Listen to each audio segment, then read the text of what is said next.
instrumental in the whole process of Africa's economic development. How true. Our second thought, healthcare and social services. According to a World Health Organization report, you may want to listen to this, about 60% of healthcare delivery in Africa is orchestrated by the church and or faith-based platforms. This is substantial in the backdrop of the fact that public health provision is hampered by weak governance, management flaws, and limited financing. In general, African governments allocate arguably less than 10% of their budgets to healthcare, and as such, the health sector is characterized by a short supply of health workers, depleted and dysfunctional health systems, limited availability of essential drugs, and poor health infrastructures. I come from the northern part of Nigeria, and I can tell you that these are not just theoretical statements. It's unfortunate when you get to some of these areas in Nigeria for a case study. I've traveled quite extensively across the African continent, and I've been met with very disappointing expressions of pain and, health issues, even across many supposedly cosmopolitan cities. Healthcare in Africa still remains a very serious issue, even among the organized African societies. In this difficult and challenging setting, church health services have dominated the provision of healthcare across the continent. Apart from missionary health facilities, the church has continued to play an invaluable role in offering preventive and curative medical services, particularly the local communities. The church has made significant contributions towards the primary healthcare program, such as provision of basic packages of health services to rural and underserved communities, assisting communities to develop and implement locally relevant and sustainable health programs, and ensuring access to health services for the most vulnerable and marginalized groups. The church health services have put more emphasis on the most rural and isolated communities where no other healthcare provider exists. In remote and poor localities which do not have roads or good road networks, and where people have to walk sometimes, and you believe this, for more than a day to reach the nearest hospital available, the church has maintained services that would easily have been abandoned by the state. This has not only served to bridge the gap in healthcare delivery, but also demonstrated the church's strong presence in uplifting the standard of such communities. The third area of focus in examining Africa's role is the area of economic empowerment, and particularly I'm looking at entrepreneurship, job creation, and social aid. The church has increasingly engaged in Africa's economic and social development by providing various supports and value-adding economic empowerment services for the well-being of the African people. For example, the church has been involved in giving both spiritual support and material contribution to the poor, the needy, and the less privileged within their churches and communities. I can tell you that myself and our organization have been actively involved in this wise. We've launched various programs. There currently is an agricultural empowerment program, and we've spent millions and millions of naira just putting together professionals along that line to help train and empower people. This came as our response to the harsh economic reality that is plaguing Africa, and that includes Nigeria, even though the largest nation within the African continent. The church has been actively involved in collaborating with private organizations and governmental institutions to help create jobs, give professional career trainings and workshops, set up entrepreneurship and business programs to as many individuals and local communities at large. Many churches have been at the back of the rise of many startups and SMEs with a view to promoting economic empowerment within their regions and extending same across the entire continent. Our fourth area of consideration, peace and religious tolerance. I took a deep breath because this is quite an interesting one. Religion has been a force of both good and ill in the stability of the African countries. This is the fact. In several destabilizing conflicts, conventional or low level, faith and religion have served as important undertones and sometimes as the outright basis for conflict and wars. Examples of these factors or examples of these kinds of incidences are, for a case study, the Boko Haram insurgency in northern Nigeria. This has largely been driven by extremist views.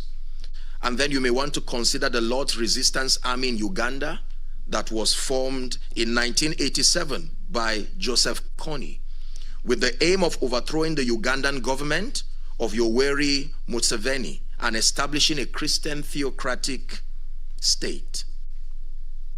In several other conflicts, religion has been an undertone, even if not a formal basis of conflict. In Nigeria, again, for instance, the conflict between the Fulani herdsmen, many of you have heard this or probably followed the trend through the lens of media. The conflict between the Fulani herdsmen and the farmers in the Middle Belt regions are often understood as fueled by land scarcity, grazing rights, and climatic change. But the truth is that they have a very strong religious undertone. The herdsmen are usually men of extremist views and practices, and the farmland communities they displace as part of the land grabbing program sometimes and most times are usually occupied or belong to Christian communities. This has been proven without any sense of prejudices, biases, or sentiments. In many regards, the law enforcement agencies on apprehending many of these extremist herdsmen, most of them have been found to be people who sustain extremist views, and their victims have usually been people of the Christian faith. But religion has also been a force for peace and peace building in Africa, contributing to possibilities for development. In Mozambique, for a case study, which experienced a 16-year civil war between Renamo and the Frelimo forces that left 1 million people dead and ended in 1992, Mozambique's churches played a decisive mediation role that ended the war. Interfaith religious groups have also played strong roles in peace building, in civil conflicts, in nations like Cote d'Ivoire and the Central African Republic. The church and many other religious bodies have played significant roles in the release and the freedom of many victims of kidnap and abductions, as we have in many parts of Nigeria, including the Middle Belt and so on and so forth. In fact, extending to all the African nations. I remember one time I returned from a meeting and I was met with a very serious distress call. And on responding, I was told that the abductors had taken some people that were affiliated to me. It was a group of people who had returned from a program, and all of them were abducted, and they were given 24 hours to present 50 million naira, else every one of them would be slaughtered. And because they were closely related to me, we mobilized, to inform the law enforcement agents, but clearly there seemed to be only so much they could do. And sadly, we had to get people, even of other faiths, to be able to talk perhaps with the abductors, if they could show kindness and mercy, and you would not believe the cruelty that came, cruel statements from those conversations. Sadly, one was shot on the foot. Usually, those levels of mayhem are unleashed to get you to see that they are serious. To cut the long story short, we ended up spending up to 20 million naira, even in the presence of law enforcement agents. Thankfully, they were all released. And we had the opportunity. You see, the challenge is when these people are released, they still are not fine. The trauma that they have to go through, some of them go through rape, some of them go through all kinds of traumatizing things, and it's one thing to get them free, then begin a process of constructive rehabilitation. Because some of them, even without the activity of terrorists again, they may end up dying. The trauma becomes too much, you see. And so I'm not just saying this as a lecture. These are realities that some of us have been forced to live with, especially when you become a leader within these regions. You cannot shy away from being part of the process that leads to some of these things. And so I'm just using that to point that the church has played very significant roles on this wise. Furthermore, the church has played significant roles in resolving ethnic and religious clashes in many parts of Africa. And in fact, have become partners with government and law enforcement agents in the promotion of peace, tolerance, and mutual respect. Religious bodies have actively organized peace concerts. Our organization has done that too as a case study. And so my work started largely in Zaria, for those of you who are familiar with Nigeria. And for many years, we experienced all kinds of religious crises. And so we came up with an initiative to hold periodic peace concerts. And the intent is not to advocate fanaticism. I'll be talking a bit about that before I conclude my discourse. And we successfully brought people from all religions, taking away all kinds of prejudices and promoting love. And you wouldn't believe how productive these concerts were. People came. We had all kinds of welfare activities, and people, Christians, Muslims, and any other person in between, they came, and it was very productive. I can tell you today that I have very good friends that cut across the religious divides.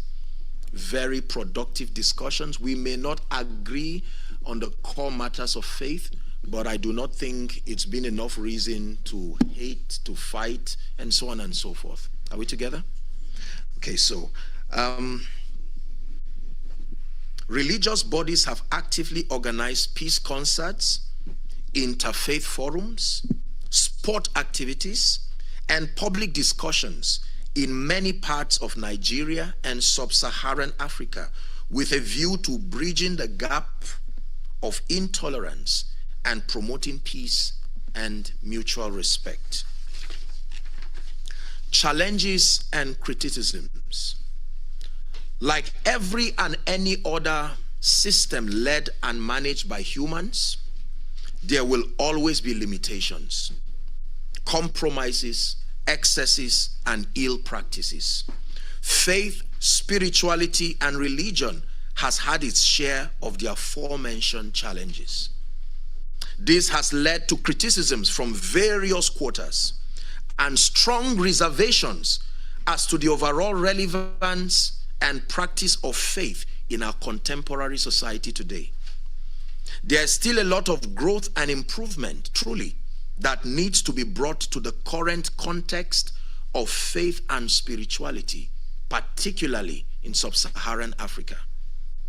Matters of neocolonialism by the religious and political elites, advocacy of laziness and irresponsibility through wrong and extremist teachings, lack of transparency and accountability in leadership, even Christian leadership, moral failures within faith-based systems, are all issues that, whether now or in the future, I presume, will have to be confronted if the relevance of faith in nation building and socio-economic development is to be preserved.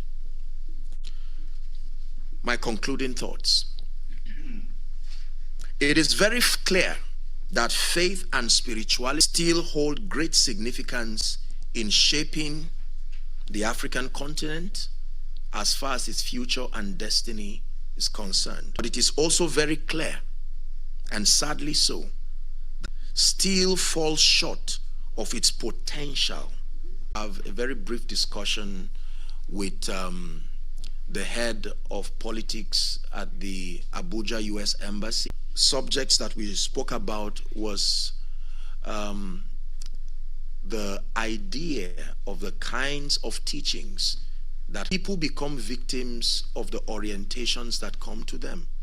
And because Africa is a very religious continent, most of the ill taught and practiced in Africa, there will have to be a growing orientation that transcends faith, spirituality, and religion from a mere advocacy of fanaticism, societal transformation and nation building, to one that will, in greater measures, spearhead the campaign for moral excellence, honor to all men. We must introduce superior policies that stimulate great growth and development while preserving the fundamental human rights of all and sundry. This way, faith and religion will remain potent forces of change, socio-economic development, and will become active in the world at large. I hope that these thoughts that I've shared with us have helped us to really see that in the midst of all the conflicts that surround faith, spirituality, and religion, that from the lens of history and from the factors that I've put before you, I think it is safe to say that faith still holds value and relevance in our contemporary society, especially sub-Saharan Africa. Thank you very much for your attention. God bless you.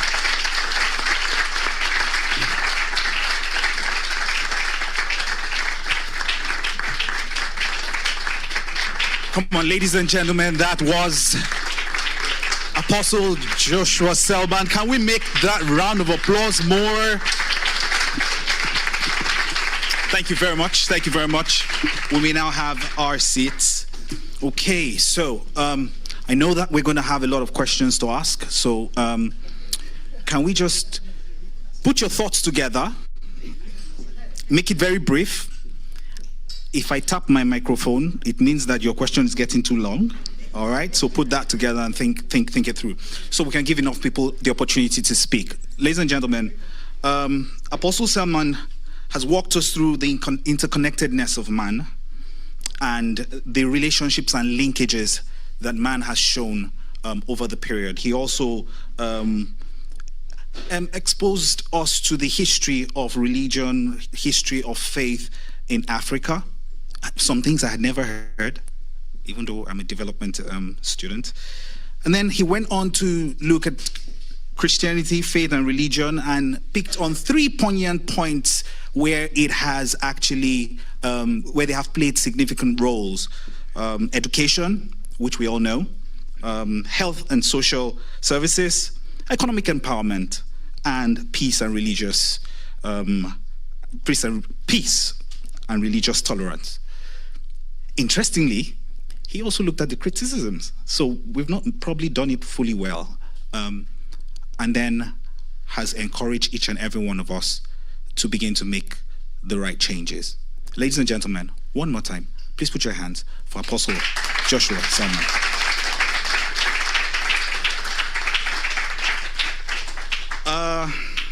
Okay, so we're going to be having a very quick fire chat. I will try not to throw the first shot, but I probably have to. And I'll try to be very gentle, sir. But sitting with Apostle Selman, Professor is not so bad. Yeah, it's not so bad. Okay, is Professor Olupano. His credentials are I'll take another 10 minutes to go through that. So permit me not to. He will be hearing the thoughts from both of them. First shot, and I'm going to look away from my notes. When we look at the growth of Christianity and the growth of the development growth of various continents, the three continents that has shown significant growth in religion and in Christianity, Latin America, Asia, and Africa. But the growth in religion in these continents and the economic growth in the continents are quite not matching. So I'm just wondering, do you have a thought on why religion is growing in Latin America and economic growth is on the increase? Why it's the same with Asia? Asia is, of course, more bludgeoning than the rest of them. And then Africa is not doing so well. Are we missing it somewhere? What are we doing wrong? And what role has religion got to play with it? Over to you, sir. Thank you. Thank you so much. Okay, like I said during my lecture, nations, one of the cardinal reasons why nations become great is the strength of their policies. And policies are a reflection of the convictions. It is a man's conviction that is translated to the laws that govern any territory. And so when nations fail, it is not necessarily because of faith. It is because of the practice, the way and manner that faith is practiced. I'll give you an example. This is a phone that can be used for both good and evil. A terrorist can use this phone to destroy, for instance, and someone can use this phone to save lives. So whether through destruction or salvation, it still came from the same phone. It was just how it was used. So it's been my advocacy, and if you notice in my lecture, I said how that I think the challenge with Africa, in spite of the growing churches, that there has to be a re-examination of the content and the practice of faith. So the problem is not faith in itself, but the approach. For instance, extremisms, for instance, advocacies of hate, for instance, wrong teachings, even from the Bible, that have made irresponsible people to become, responsible people to become irresponsible. When you teach on things like grace and favor and so on and so forth, if not balanced, will put an individual to leave everything about the making of his destiny to the hands of God while not taking responsibility. So I think that those who spearhead the faith-based platforms, of course, in addition to the leadership that is largely in Africa. So it's a leadership problem at any level, whether spiritual leadership, economic leadership, political leadership. In one word, the reason for the stuntedness, in spite of spirituality, is leadership. Thank you. Thank you very much. Professor Lukman, can we have your take too? Yeah, thank you very much, and thanks for inviting me to this forum. I just told Ruth that she's leading a revolution on campus here. She may not know it, but I think we're aware of it. It's a pity that the Dean of Divinity School, Professor Mala Frederick, is not around. He's a professor of Pentecostalism. I would have loved for her to be here, because I know that very soon the Divinity School will have the opportunity to hire a professor in global Christianity, which simply means Christianity in the South. And this is exactly what we're talking about. Let me thank you for this very powerful speech. The last time we had a Nigerian to give such a lecture here was the Sultan of Sokoto, who gave what they call the Jodidi lecture at the Weatherhead Center. We will surely bring you back. That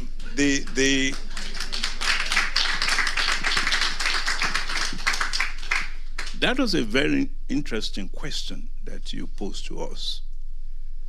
And I think it relates to one of the issues that the apostle mentioned, which I will repost as what we call lived religion, the praxis itself, where religion is seen, say Christianity, not just as a place where you go to worship, or even as a faith you defined, but almost like a heritage that you are born into it, and you own it, and you claim it, and you practice it.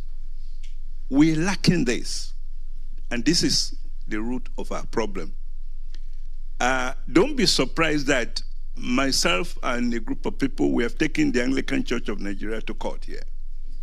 We've gone to court twice. This is my first time of going to court.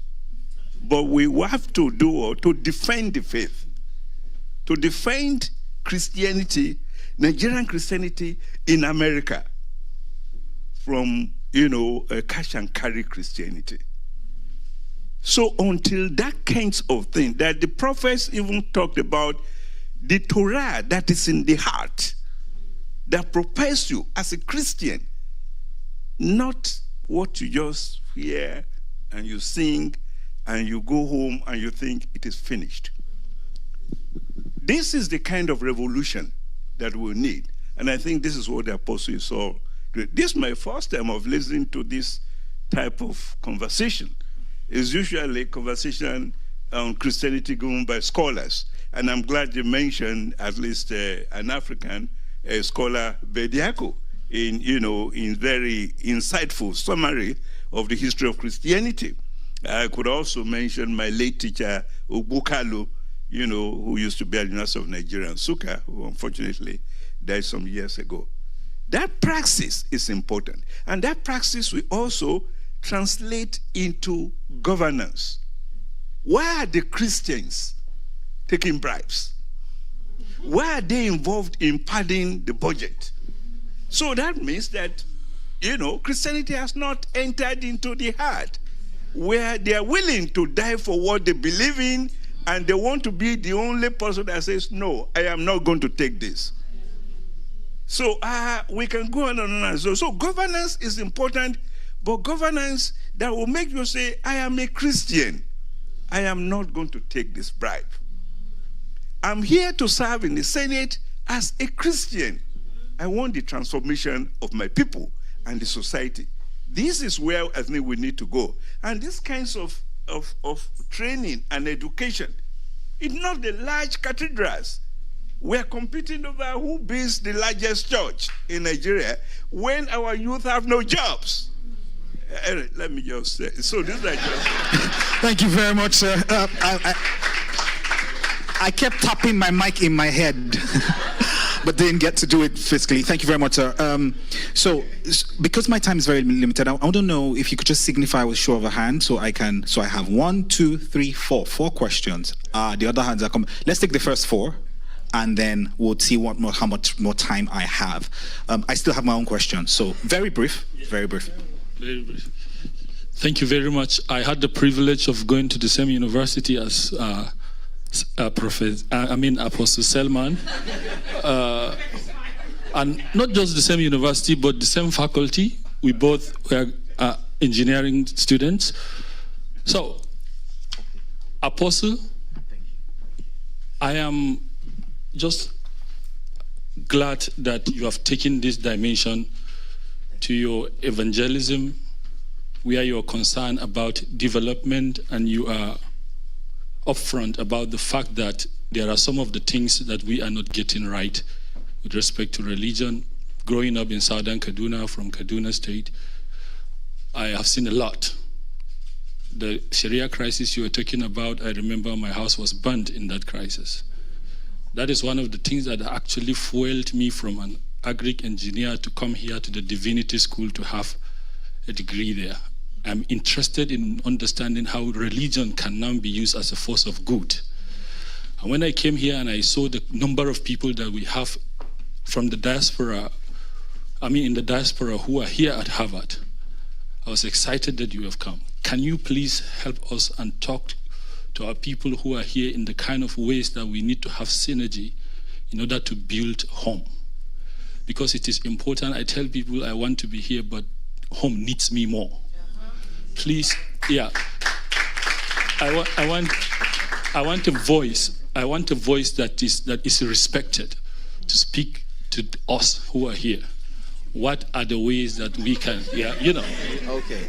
All right, we'll just take the 4 so that you can address the first 4 at once. So here we go. Hello.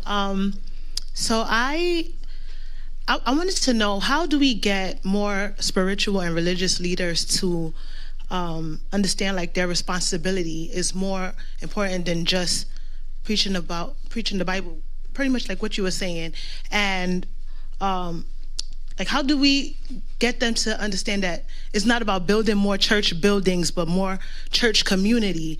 So building housing for members of the church. You have people that come to church and they're facing eviction, but the church is asking, oh, bring money so that we could build a new church.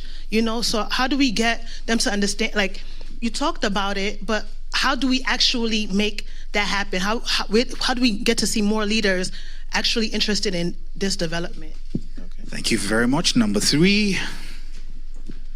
Hello. So my question is not actually a question. Is more or less. I want your comment on it. I mean, sorry, I was seated. I mean, if religion is based on love and love for God, and Jesus has shown us the biggest love of all. He died for our sins, and that is the biggest sacrifice that anybody could show love through. Why is it difficult for we as Africans to see ourselves or to show love to each other?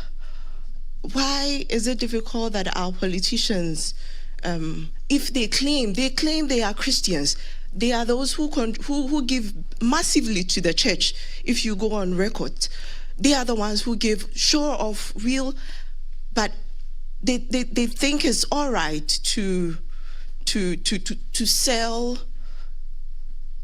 the resources of Africa for pennies over $1 to countries who in the Bible there were,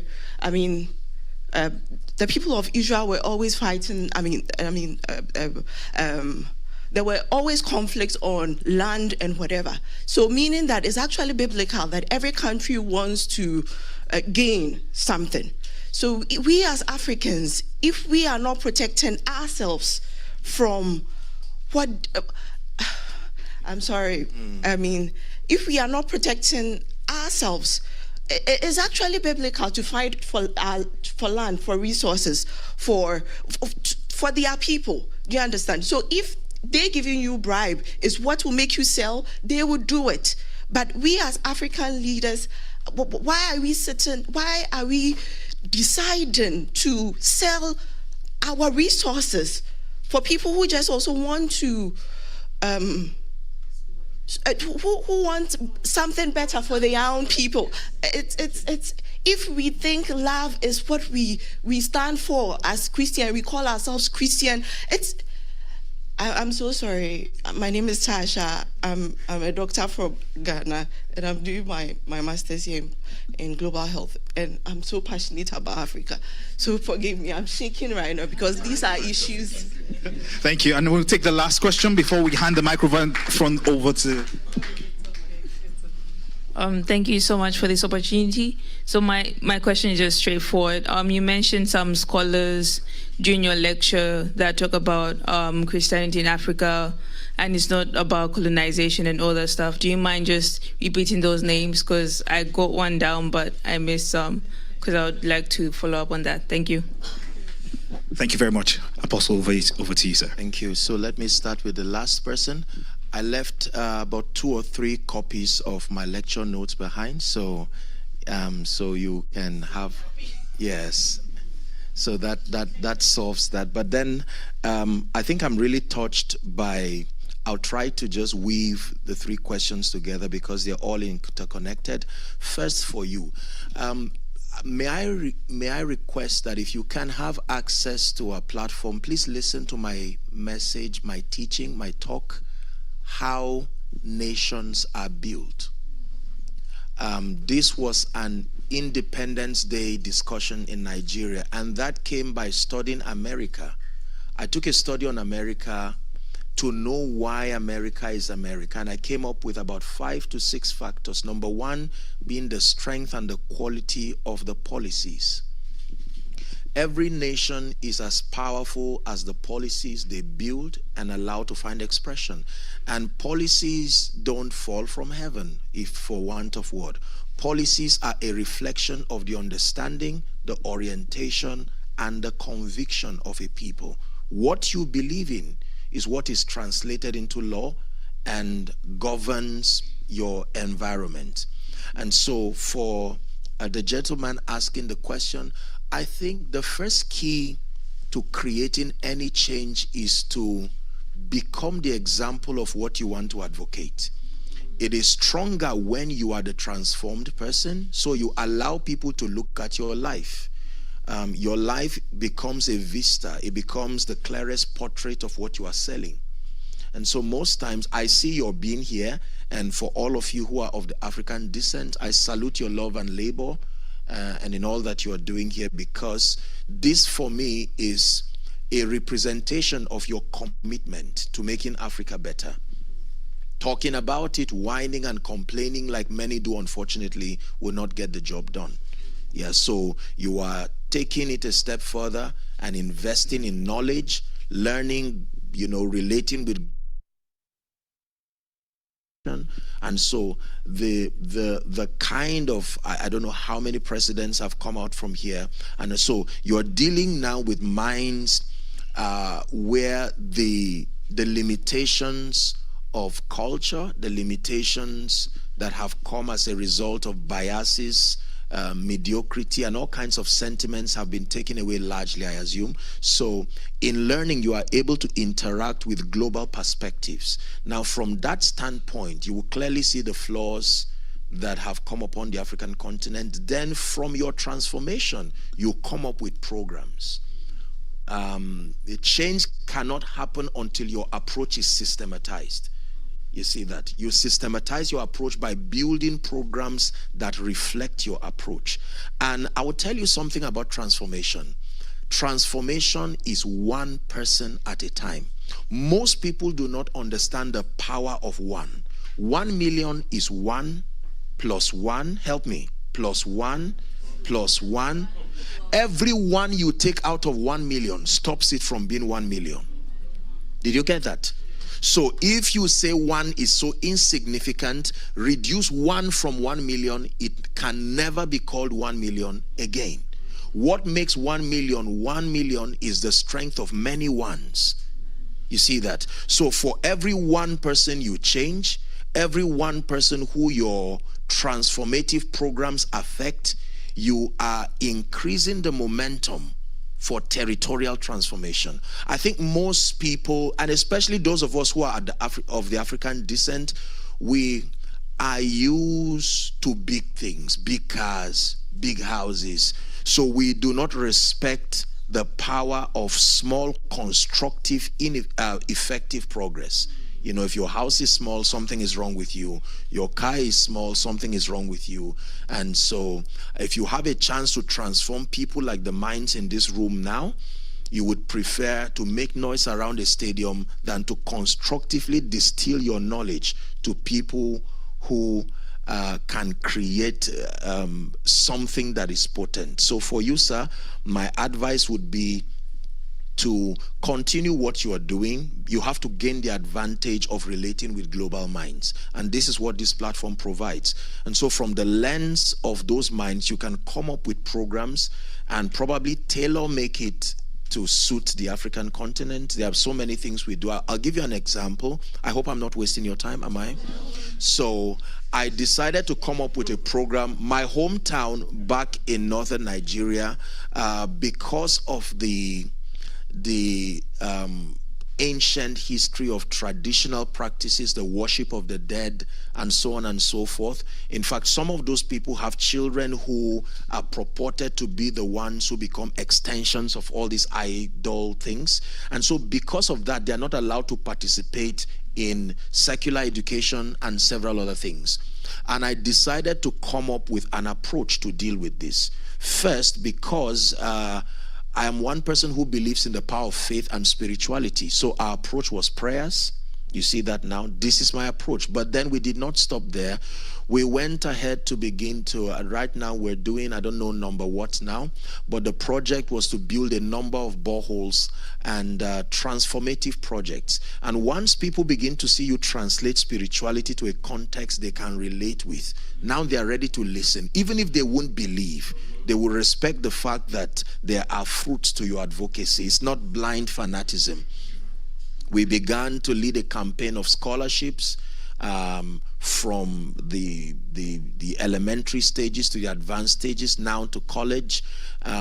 We've invested massively in all kinds of things, widows, orphans, very serious transformative projects. And then I had a meeting with all the traditional rulers, all of them, and decided to challenge them that it's time to begin to advocate a new order of things, that they must begin to probe into some of these practices they inherited. We must begin to use facts and figures to find out, has this worked in the last 100 years? And if not, can we begin to at least be flexible enough to reconsider other superior options?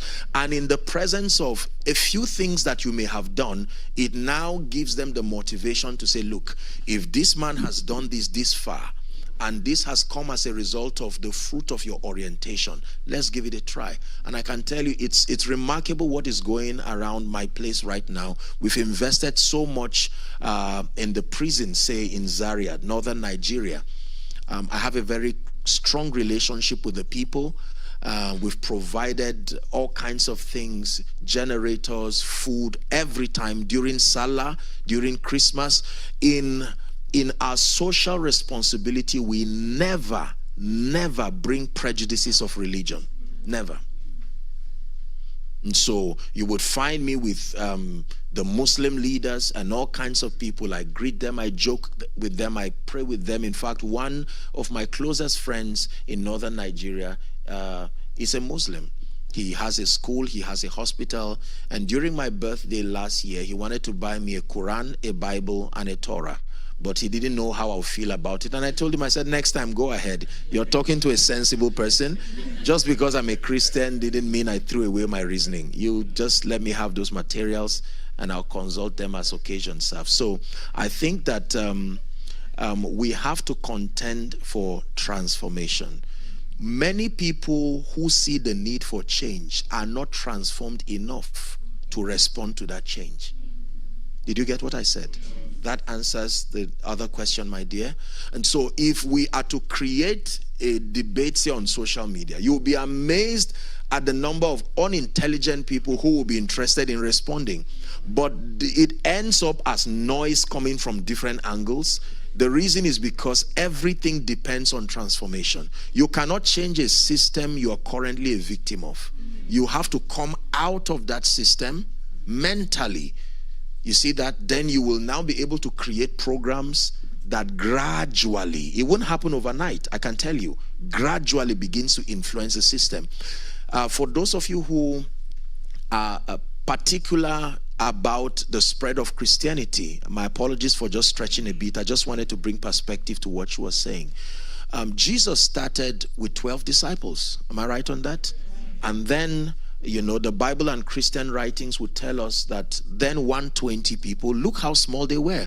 But look how detailed he was in instilling his mindset and helping them understand the project. And he didn't fail.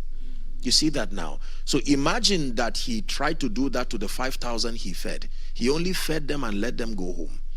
But when it had to do with building people who advocate his ideas, he took time. Even when he resurrected, he said, look, leave my resurrection, get together, I need to talk to you. And he spent 40 more days helping them.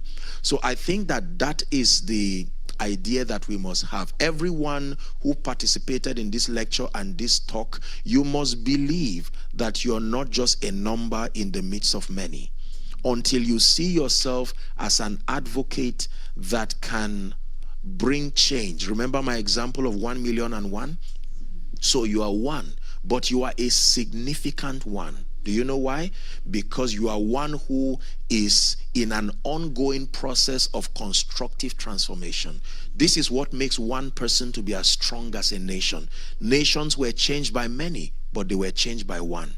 South Africa was changed by many, but changed by one. Great people like Mahatma Gandhi and and all of the people who have advocated social transformations. They didn't do it alone, but they started it and they maintained the momentum. I hope I've been able to attempt these questions.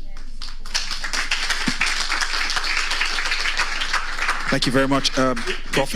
If you don't mind, let me also add that even within Nigeria, there are great role models in our history, in contemporary history. Francis Ibiam in the East, Aminu Kano in northern Nigeria, Awolowo in southwestern Nigeria, the most hated person there. If not for the program that he established, we will not be here. You can't explain southwestern transformation without going back to that man who, just like a leader, and lived by examples. He was so good that politicians in Abuja were saying, oh, we hear it doesn't do nice.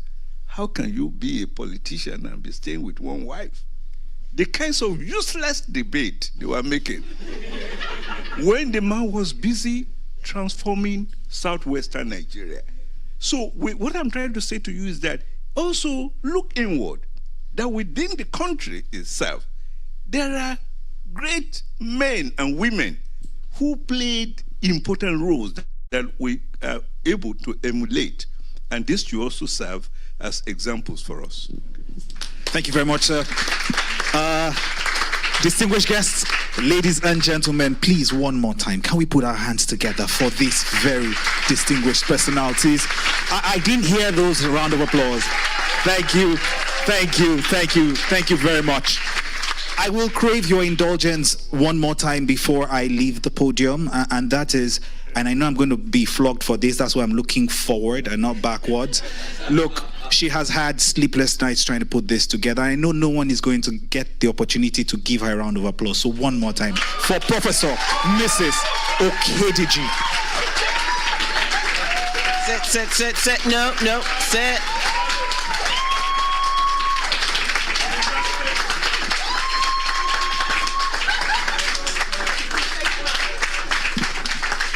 All right, everybody, let's sit. I want to say thank you, Apostle. So I was born in Zaria. Hello. My house is nil, but I got to claim it. I have to claim it. Professor Lupona, thank you. Thank you. The thing about Harvard is that it has a mantle for leadership. And as you know, there are many people flying in, driving in from all over the US and Canada to come hear Apostle Selman.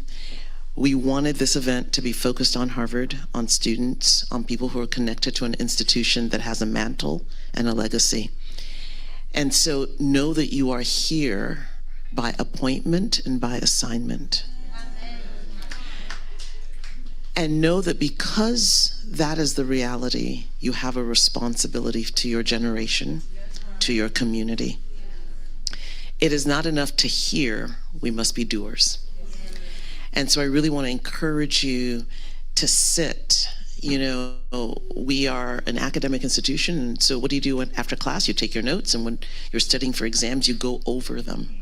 You distill, you take lessons that you can run with. There's a verse that I love. It says, write the vision, make it plain, so that people can read and run with it. And this is what Professor Lupona has also reminded us, that we tend to look at ourselves as small, unimportant, overlooked, that nothing you can do can make a difference. But the fact of the matter is that every drop of water contributes to the full pot. And I just loved you encouraging our young people, our young leaders in the making, leaders now, the power of one. the power of one. It's great that you've got a Harvard degree, but frankly, just you and what God has put in you for your generation is plenty. It takes a seed. Every tree you see out there had one tiny seed to start it. So we're wrapping up. There's some food you can grab and eat on your way out. I know students are always hungry. We wanted to give you something to eat. Can we say thank you again to the Apostle and Professor Lupona?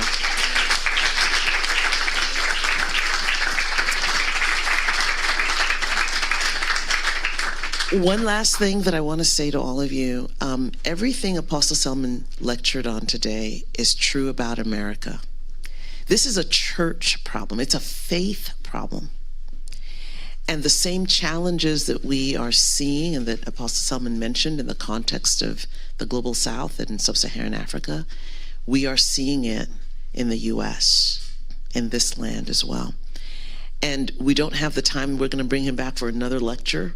But there is a global component to this call for leadership. And so as you are going about your studies and as you are thinking and praying and just yielding yourself to the gifts and the talents that you have, remember that as you begin here, that there are nations that are going to be affected by the power of one, and that one may just be you. Thank you for being with us today.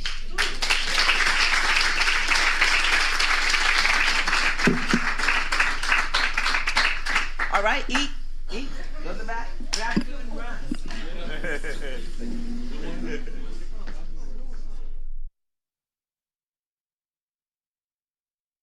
Recording stopped.